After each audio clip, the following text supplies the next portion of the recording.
Hey, what's going on? You know who it is. You know what it is. All right, man. Yeah, man. Tune in like later on today, man. More than likely, you'll see me on Uncut with Ticket TV. We're gonna be going over, the aftermath of, Triple G and Daniel Jacobs. So we're gonna do more talk about that. But anyway, man. Yeah, I was talking to Ticket earlier this morning. He got a game tonight. So, we was chopping it up and shit, and he was breaking down the fight. We both was in agreement, on how Daniel Jacobs managed to win that fight, and he just further exposed a lot of Triple G's weaknesses, And it also, man, I gotta, get at Curtis Stevens, because to be honest with you, Curtis Stevens, now that the fight is over and it's like almost 24 hours later, now it just come across as Curtis Stevens was just lightweight being a hater. Daniel Jacobs survived Triple G. He took his best shots. He fought him toe to toe. You know what I'm saying? And like everybody's saying, they feel like it's a moral victory, but man, if that man. But we already know what time it is. But now it goes back to a conversation I had with Barbershop Conversation and Ticket TV and a couple other people, man. And shout out to my homeboy, 7 Mile Boxing, man. Y'all go to my man's channel, man. For real. And it just goes to a conversation that we all was talking about. We really need to look at Triple G's box rec. H Money talked about it. Quite a few people talked about it. Triple G's opponent selection was perfect for him. His opponents went into the fight already scared. They went in there already shook. So that's why they wasn't able to perform the way they should have performed. Where Daniel Jacobs, he wasn't scared. He wasn't afraid.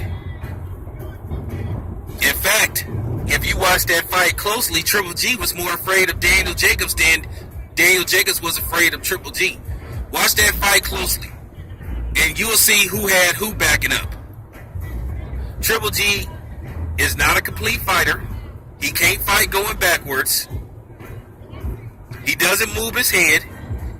So, he's a come-forward fighter. He's a dude that wants you to be afraid of him. And see, he thought Daniel Jacobs bought into the hype about him being an unstoppable force. And see what it was. Finally, I told you this was going to happen. When Triple G started getting hit back, he was going to start folding. And he was folded a little bit against Daniel Jacobs. There were times where Triple G was scared to come in towards Daniel Jacobs. The man is slow as Methuselah. The man is slow as fuck. And we saw that yesterday. Doesn't really have good footwork. All that, he cut off the ring and shit. He wasn't able to cut off the ring because Daniel Jacobs was maneuvering him and shifting too much. So he couldn't really do that with Daniel Jacobs.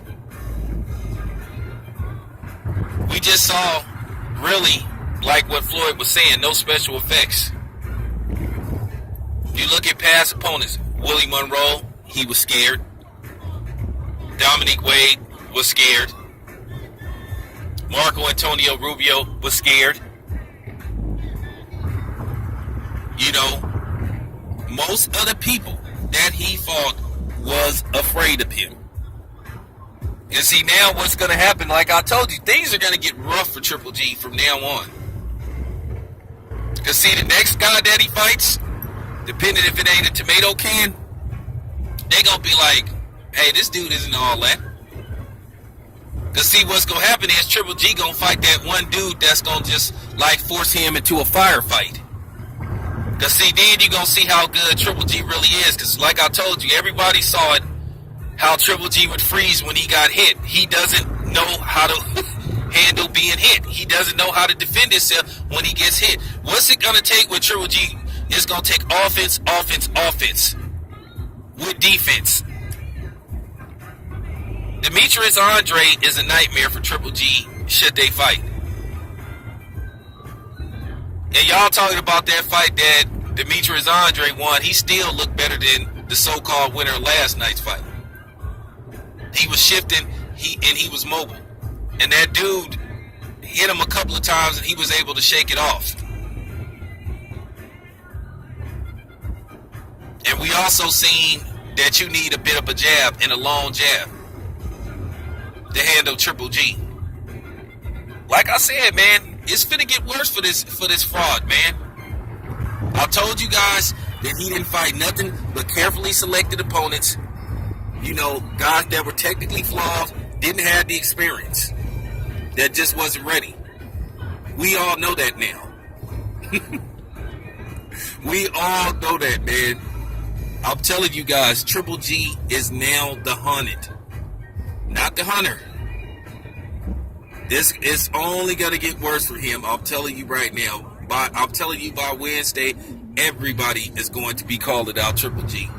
And he's going to have to fight these dudes now, because he's going to have to reprove himself. See, when you listen to his stupid fans, you know, when they say shit like, oh, well, he carried Daniel Jacobs, he could have knocked him out whenever he wanted to, and all this shit about look at Daniel Jacobs' face and all that type of shit. Man, get the fuck out of here. See, that's what you call reaching. You know?